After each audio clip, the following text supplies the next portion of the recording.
ইসরায়েলকে পারমাণবিক বোমার বড় হুমকি ইরানের।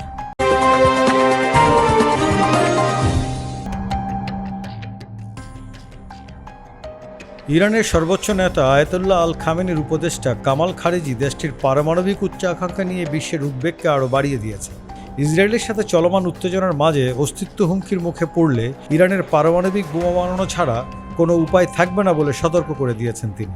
দেশটির পারমাণবিক মতবাদে পরিবর্তন আনার ইঙ্গিতও দিয়েছেন কামাল খারেজি। তিনি বলেছেন, যদি ইরানের অস্তিত্ব ইসরায়েলের দ্বারা হুমকির মুখে পড়ে তাহলে ইরান পারমাণবিক মতবাদ পরিবর্তন আনবে। খারেজি বলেন, আমাদের পারমাণবিক বোমা তৈরির কোনো সিদ্ধান্ত নেই, কিন্তু ইরানের অস্তিত্ব হুমকির মুখে পড়লে আমাদের সামরিক মতবাদ পরিবর্তন করা ছাড়া কোনো উপায় থাকবে না।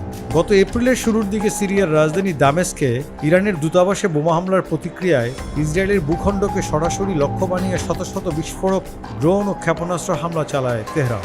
এই হামলা পাল্টা হামলার ঘটনায় আঞ্চলিক চিরশত্রু ইরান ও ইসরায়েলের মাঝে উত্তেজনা প্রায় যুদ্ধের দ্বারপ্রান্তে পৌঁছায়। পরমাণু অস্ত্র তৈরির বিরুদ্ধে আয়াতুল্লাহ আল খামেনির পূর্ববর্তী ফতোয়া সত্ত্বেও 2021 সালে ইরানের গোয়েন্দা মন্ত্রীর দায়িত্ব পালন করা খারেজি বলেন, বহিরাগত বিশেষ করে পশ্চিমা দেশগুলোর চাপের কারণে ইরানের পারমাণবিক অবস্থানের পুনর্মূল্যায়ন করা হতে পারে। তিনি বলেন, ইরানের পারমাণবিক স্থাপনা ইহুদিবাদী শাসকের আক্রমণ হলে আমাদের প্রতিরোধ ক্ষমতাও পরিবর্তিত হবে।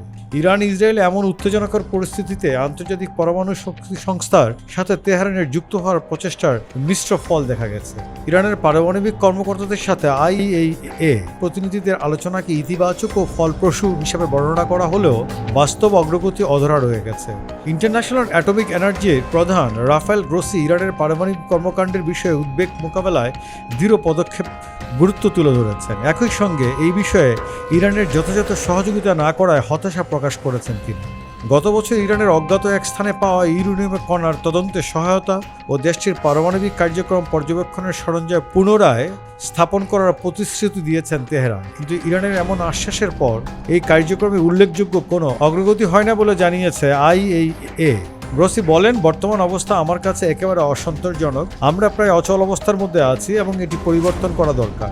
ইরানি কর্মকর্তাদের সাথে গ্রোসির আলোচনার সময় উভয় পক্ষই 2023 সালের চুক্তিকে সহযোগিতার জন্য একটি সম্ভাব্য কাঠামো হিসেবে স্বীকার করলেও এর বাস্তবায়নে গতি ধীর হয়েছে।